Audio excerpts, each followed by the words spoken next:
जय श्री कृष्ण।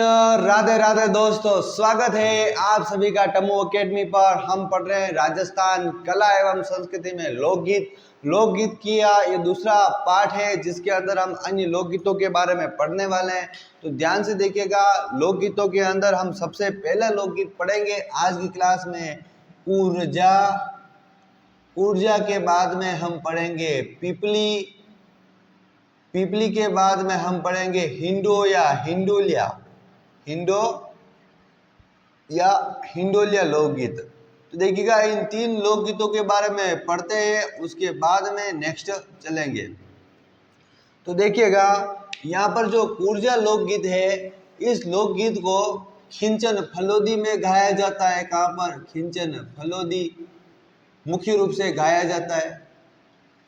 इसमें प्रतीक क्या होता है? ऊर्जा पक्षी को प्रतीक बनाया गया है। ऊर्जा पक्षी, ऊर्जा पक्षी जो एक प्रकार का प्रवासी पक्षी है। कौन सा पक्षी? प्रवासी पक्षी है। प्रवासी पक्षी। इसमें क्या होता है कि एक प्रकार का यह वीर गीत भी है। वीर गीत, वीर गीत। देखिएगा, इसमें मुख्य क्या होता है? नायिका द्वारा अपने प्रदेश गए नायक को, अपने प्रदेश गए नायक को ऊर्जा पक्षी द्वारा संदेश भेजा जाता है। ऊर्जा पक्षी द्वारा संदेश भेजा जाता है। क्या किया जाता है? भेजा जाता है। देखिएगा, जो पिपली लोकगीत है यह शेखावटी,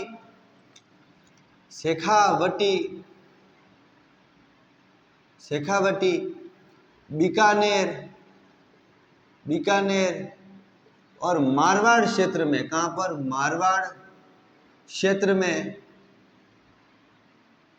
तीज त्योहारों पर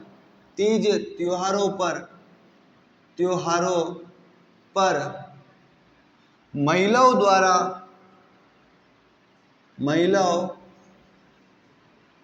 द्वारा अपने प्रदेश गए पति की याद में गाया जाता है। प्रदेश गए पति की याद में गाया जाता है।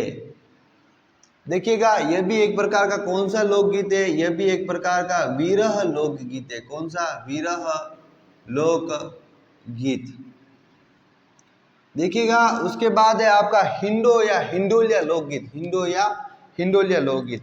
इस लोकगीत में क्या होता है तो ध्यान से सुनिएगा। तीज त्योहारों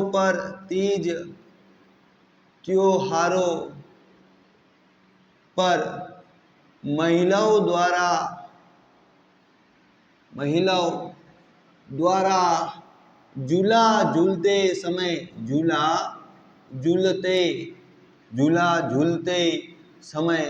कौन सा लोकगीत गाया जाता है? हिंडो या हिंडोलिया लोकगीत। सुनिएगा इसके बारे में। ऊर्जा है एक प्रकार का प्रवासी पक्षी होता है जो खिंचन फलोदी में मुख्य रूप से एक प्रवासी पक्षी के रूप में आता है। तो खिंचन फलोदी में जो महिलाएं या उस क्षेत्र की जो महिलाएं होती है फलोदी की, उनके द्वारा अपना जो पति होता है, जो नायक होता है, जब वो प्रदेश चला जाता है और ऊर्जा पक्षी जब वहां पर आता है तो महिलाएं गीत गाती है, बोलती कि हे ऊर्जा पक्षी, मेरे नायक के पास में मेरा संदेश पहुंचाना कि मैं उसका यहाँ पर इंतजार कर रही हूँ। एक प्रकार का कौन सा लोकगीत है? वीर लोकगीत है, जिसे ऊर्जा पक्षी के माध्यम से नायिका द्वारा गाया जाता है। किसके लिए? नायक की याद में। पिपली लोकगीत शेखावटी हो गया, बीकानेर हो गया और मारवाड़ क्षेत्र हो गया। वहां पर जब त्योहार होते हैं, कौन सा? तीज त्योहार, तब महिलाओं द्वारा अपने पति की याद आती है उनको जब तीज त्योहार आते हैं, क्योंकि ये तीज त्योहार महिलाओं का अपने पति के लिए किया जाता है। तब याद आती है, तब वहां की जो महिलाएं हैं अपनी पति की याद में इस गीत को गाती है, जिसका नाम क्या है? पिपली लोकगीत है। इसे वीर लोकगीत भी कहा जाता है। ये वीर प्रकार का लोकगीत है। फिर हिंडो या हिंडोलिया लोकगीत। तीज त्योहारों पर महिलाओं द्वारा झूला झूलते समय जो लोकगीत गाया जाता है। कौन सा? झूला झूलते समय। अब देखिएगा हिंडो या हिंडोलिया ही क्यों कहते हैं झूला झूलते समय को? अपने राजस्थान में जो झूला होता है उसे हिंदा के नाम से जाना जाता है, हिंदा, इसलिए इसको हिंदा, देखो हिंडो, हिंडोलिया, इसलिए इसको झूला झूलते समय गाया जाता है। तो आप इसका स्क्रीनशॉट ले लीजिए, फिर हम चलते हैं नेक्स्ट। तो दोस्तों आपने इसका स्क्रीनशॉट ले लिया होगा, तो नेक्स्ट देखिएगा आपके और भी अन्य लोकगीत। सबसे पहले मैं आपको बता रहा हूं पपैया, कौन सा? Papaya, papaya. देखिएगा पपैया लोकगीत कब गाया जाता है? पपैया लोकगीत दाम्पत्य प्रेम का सूचक है। किसका?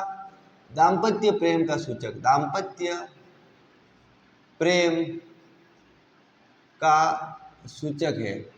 कौन सा लोकगीत? पपैया। अब दाम्पत्य प्रेम का सूचक कैसे है देखिएगा, दाम्पत्य प्रेम का सूचक इसलिए है कि यह इस लोकगीत में, इस लोकगीत में एक विवाहित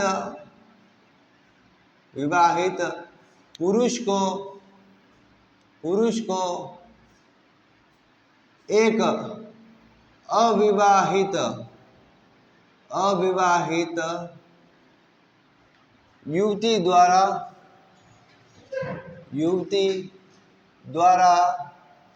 भ्रष्ट करने के लिए, युवती द्वारा भ्रष्ट करने के लिए बाग बगीचों में बुलाया जाता है, बाग में बुलाया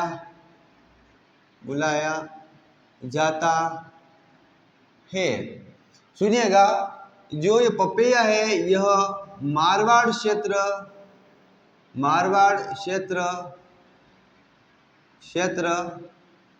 में वर्षा ऋतु के समय दिखाई देता है। वर्षा ऋतु के समय पपैया पक्षी दिखाई देता है, पपैया पक्षी दिखाई देता है। नेक्स्ट देखिएगा, इसके अंदर पपैया लिख लिया है तो आप एक और लिखिए हिचकी। कौन सा लोकगीत? हिचकी। हिचकी लोकगीत नायिका द्वारा नायक की याद आने पर, नायक की याद आने पर गाया जाता है, याद आने पर गाया जाता है, गाया जाता है। ये जो हिचकी लोकगीत है यह खास रूप से हाड़ौती क्षेत्र का प्रसिद्ध है। एक लोकगीत है सुपणो। कौन सा लोकगीत? सुपणो। ये सुपणो लोकगीत है सपना आने पर गाया जाता है। कौन सा? सपना आने पर, सपना आने पर। अब किसका सपना आता है वो मैं आपको समझा रहा हूँ, ध्यान से देखिएगा। सपना बहुत गजब का आने वाला है। सबसे पहले पपैया। पपैया क्या है? एक प्रकार का ऐसा पक्षी है जो वर्षा ऋतु में दिखाई देता है। मारवाड़ जो मरुभूमि है वहां पर ये दिखाई देने वाला एक पक्षी है।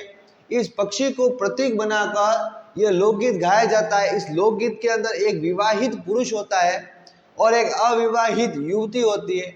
अविवाहित युवती उस पुरुष से प्रेम करने लगती है और उसको एक उपवन या बाग बगीचे में बुलाती है, लेकिन वो युवक नहीं जाता है, वो नहीं जाता है तो उसके दाम्पत्य प्रेम की रक्षा होती है। इसी कारण इसे क्या कहा है? दाम्पत्य प्रेम का सूचक लोकगीत कहा गया है, हिचकी लोकगीत। अब एक दिन नायिका बैठी है आराम से और उसको अपने नायक की याद आ गई तो हिचकियां आनी शुरू हो जाती है। अपने राजस्थान में कहा जाता है जब भी कभी हिचकियां आएगी कोई न कोई याद करता है, ठीक है? तो याद करता है। अब नायिका को नायक की याद आई, नायिका को क्या आ गई? हिचकी आ गई। और नायिका को हिचकी आई, उसने बोला कि नायक ने मुझे याद किया, और वो लोकगीत गाने लग जाती है। तो हिचकी लोकगीत कब क्या गाया जाता है? नायिका द्वारा नायक की याद में गाया जाता है। सुपनो लोकगीत सपने आने पर गाया जाता है। अब नायिका सो रही है और नायिका को सपने में अपना नायक दिखाई दे रहा है, सपने में नायक दिखाई दे रहा है और एकदम से उसकी नींद खुल जाती है। तो उस समय वो लोकगीत गाते हैं, क्या मुझे सपने में आप दिखाई दिए, आप कब आओगे? तो सुपनो लोकगीत गाया जाता है। इसका आप स्क्रीनशॉट ले लीजिए, फिर चलते हैं हम आगे। तो दोस्तों आपने इसका स्क्रीनशॉट ले लिया होगा, हम चल रहे हैं आगे की ओर। तो देखिएगा आपके सामने अन्य लोकगीतों में सबसे पहले मैं मोर लोकगीत बताऊंगा। मोर लोकगीत के बाद में आपको बताऊंगा गौरबंद लोकगीत। कौन सा? गौरबंद।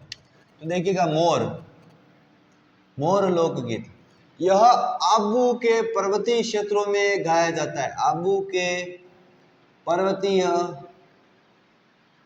क्षेत्रों में गाया जाता है, पर्वतीय क्षेत्रों में गाया जाता है। दूसरा देखिएगा गौरबंद। कौन सा लोकगीत? गौरबंद। गौरबंद देखिएगा ऊंट का श्रृंगार करते समय, ऊंट का श्रृंगार करते समय गाया जाता है, समय गाया जाता है। ऊंट के गले का आभूषण देखिएगा, गले का आभूषण, गले का आभूषण जो गौरबंद है उसे ही कहा जाता है गले का आभूषण। पीठ का आभूषण, पीठ का आभूषण पिलाण कहलाता है। क्या कहलाता है? पिलाण। फिर नाक का आभूषण कौन सा? नाक का आभूषण, नाक का आभूषण इसे कहते हैं गीरबाण। क्या कहते हैं? गीरबाण। तो दोस्तों आप इसका स्क्रीनशॉट ले लीजिए। फिर हम चलते हैं आपका जो फेमस लोकगीत है राजस्थान का मुमल लोकगीत। मुमल लोकगीत हम पढ़ने वाले हैं। तो दोस्तों आपने इसका स्क्रीनशॉट ले लिया होगा। तो देखिएगा बोर्ड पर हम पढ़ने वाले हैं मुमल लोकगीत के बारे में। इसमें मुमल लोकगीत देखिएगा, जो मुमल का लोकगीत है उसको मैं लिख रहा हूं मुमल, मुमल गीत। देखिए मुमल लोकगीत क्या है कि एक प्रकार का श्रृंगार लोकगीत है। कौन सा लोकगीत है? श्रृंगार, श्रृंगार लोकगीत, श्रृंगार लोकगीत। अब क्या होता है कि श्रृंगार लोकगीत है, इस लोकगीत के अंदर जैसलमेर की एक राजकुमारी थी। ये देखिए कहाँ का प्रसिद्ध, ये लिख लेते हैं, यह जैसलमेर का प्रसिद्ध है। किसका? जैसलमेर का प्रसिद्ध, प्रसिद्ध है। दूसरा देखिएगा इसमें लोदरवा, लोदरवा जैसलमेर, लोदरवा जैसलमेर की राजकुमारी, राजकुमारी मुमल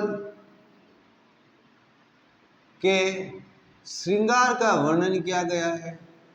श्रृंगार का वर्णन किया गया है। अब देखिएगा जो मुमल थी वो किससे प्रेम करती थी? अमरकोट का राजा था मेंदर। कौन था? मेंदर। मुमल मेंदर से प्रेम करती थी, मेंदर से प्रेम करती थी, प्रेम करती थी। देखिएगा मेंदर कौन है? अमरकोट का राजा है। कहाँ का? अमरकोट, अमरकोट का राजा। जो ये अमरकोट का राजा है मुमल से मिलने किस ऊंट पर बैठ के आता? तो ऊंट का नाम क्या है? ऊंट का नाम है चीतल। क्या नाम है? चीतल। तो दोस्तों यहाँ पर मैंने आपके सामने मुमल लोकगीत के बारे में बताया। श्रृंगार प्रकार का लोकगीत है, जैसलमेर का प्रसिद्ध लोकगीत है। इसमें लोदरवा की एक राजकुमारी है मुमल, जिसके नक सिर वर्णन किया गया, उसके श्रृंगार का नक सिर से वर्णन किया गया है। यानी कि पैर से लगाकर यहाँ पर नाखून से लेकर के सिर तक का उनका वर्णन किया गया है। और ये जो मुमल है मेंदर से प्रेम करती थी, इस कारण ये लोकगीत गाया जाता है, जिसमें इनकी जो प्रेम कहानी थी अधूरी रह गई थी। और जो मेंदर था वो अमरकोट का राजा था। और ऊंट का नाम क्या था? मेंदर के ऊंट का नाम था, आपके ऊंट का नाम था चीतल। कौन सा ऊंट था? चीतल ऊंट था, जिस पर बैठकर मेंदर मुमल से मिलने आया करता था। तो इसका स्क्रीनशॉट लीजिए, फिर मुमल के बारे में आपको और भी चीजें बताता हूं। तो दोस्तों आपने इसका स्क्रीनशॉट ले लिया होगा। तो देखिएगा मुमल के बारे में और भी इंपॉर्टेंट जानकारी देखिएगा। मुमल की प्रेम कथा एक ग्रंथ है। मुमल मुमल की प्रेम कथा, प्रेम कथा, इसका इसका ये जो एक ग्रंथ है मुमल की प्रेम कथा, इसकी रचना कर रही मीनाक्षी स्वामी। कौन? मीनाक्षी स्वामी इसकी रचना कर रही है। दूसरा है एक आपके पास में मुमल से संबंधित लोकगीत है, लोकगीत नहीं एक ग्रंथ है मुमल, सिर्फ मुमल नाम से एक ग्रंथ है मुमल।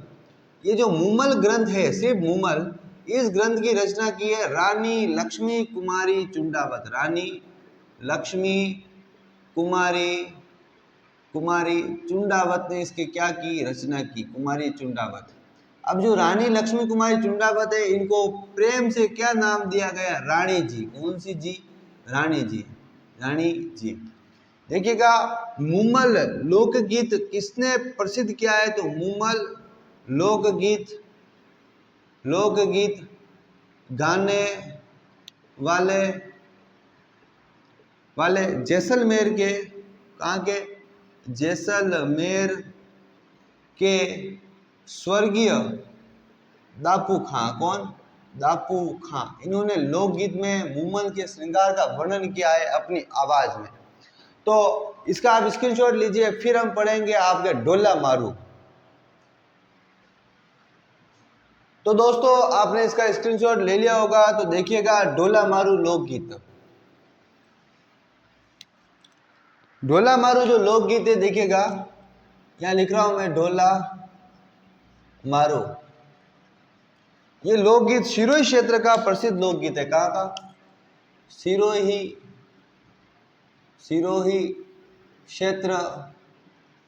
क्षेत्र का प्रसिद्ध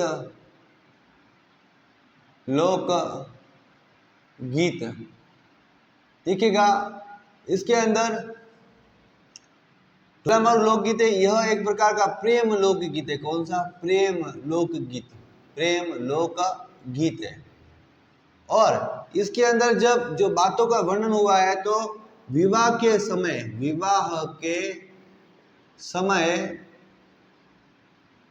ढोला की आयु 3 वर्ष और मारू की आयु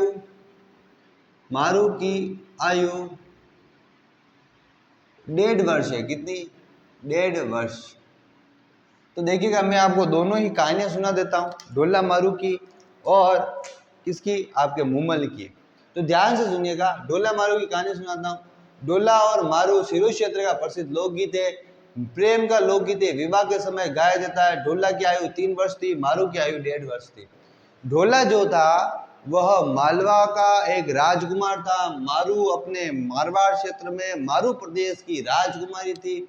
एक बार क्या हुआ, इधर अकाल पड़ता है, तो मारू का जो परिवार होता है वह मालवा क्षेत्र की ओर जाते हैं। वहां पर ढोला के परिवार से मिलते हैं।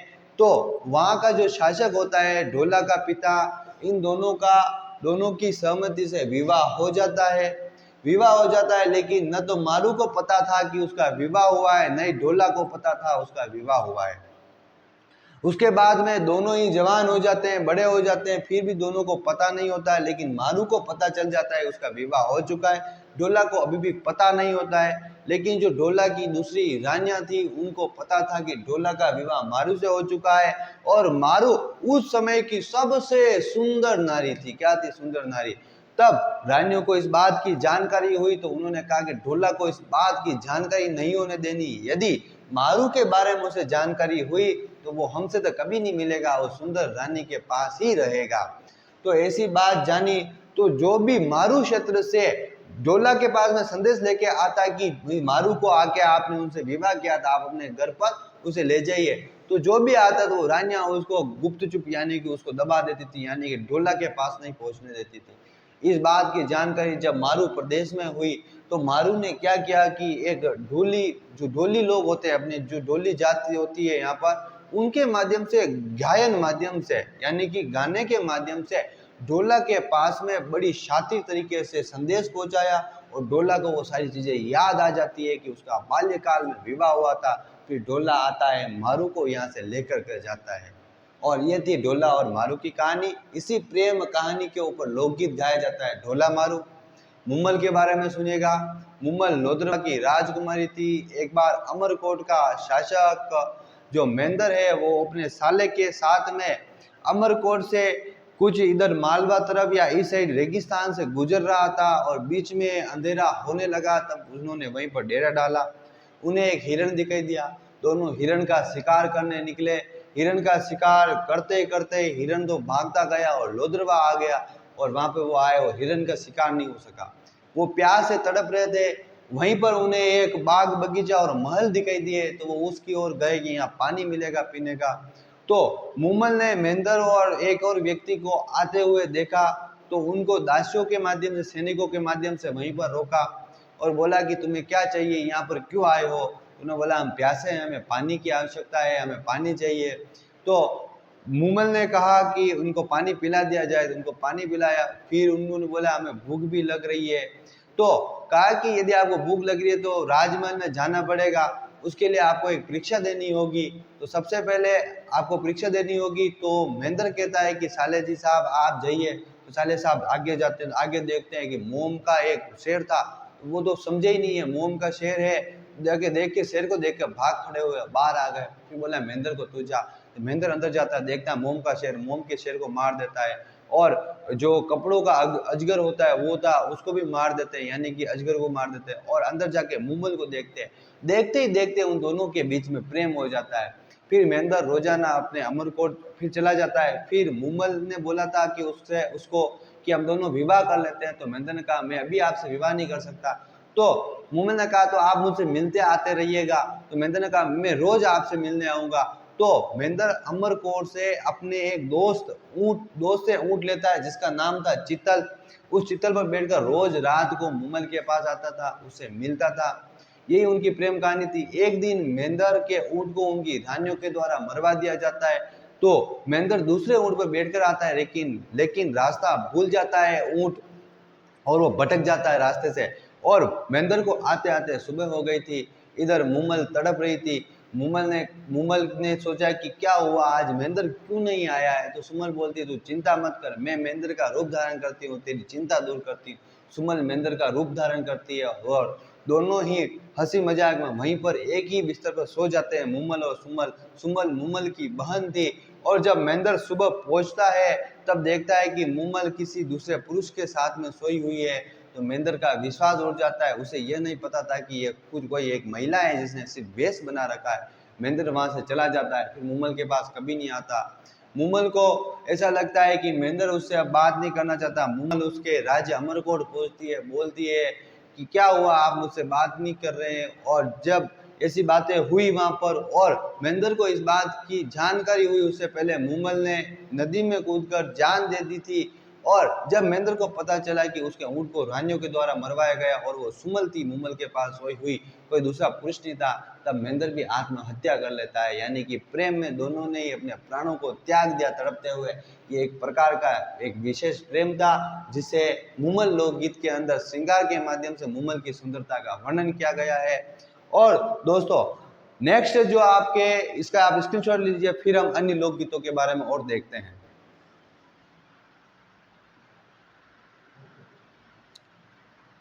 तो दोस्तों आपने इसका स्क्रीनशॉट ले लिया होगा, देखिएगा। नेक्स्ट लोकगीत आपका केसरिया बालम लोकगीत। कौन सा लोकगीत? केसरिया बालम लोकगीत। तो देखिएगा केसरिया बालम लोकगीत, केसरिया बालम। ये जो केसरिया बालम लोकगीत है, पधारो नी मारे देश, ये वाला लोकगीत है। ये राज्य लोकगीत है। कौन सा? राज्य लोक गीत है। ये एक प्रकार का विरह लोकगीत है। कौन सा? विरह लोकगीत है। कौन सा? विरह लोकगीत। इसे सर्वप्रथम उदयपुर की मांगी बाई आर्य ने गाया। किसने? सर्वप्रथम मांगी बाई आर्य ने गाया। आर्य ने गाया। इसे मांड गायकी में गाया जाता है, मांड गायकी में गाया जाता है, गायकी में गाया जाता है। इसे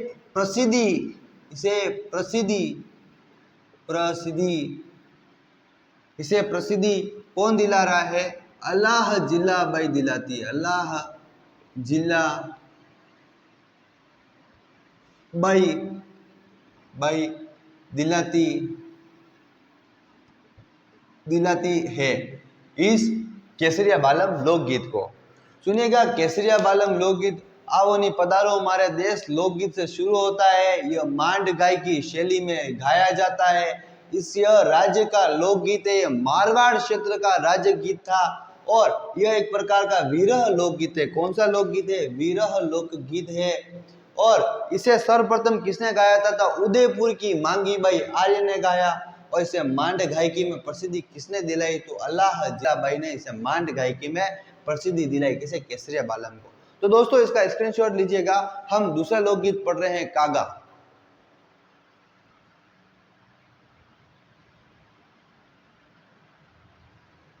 तो आपने इसका स्क्रीनशॉट ले लिया होगा। तो देखिएगा, हम पढ़ रहे हैं कागा लोकगीत। फिर कागा लोकगीत के बारे में हम पढ़ेंगे हर का हिंडोला लोकगीत, हर का हिंडोला। तो देखिएगा, कागा लोकगीत और एक पढ़ेंगे हम हर का हिंडोला। कौन सा?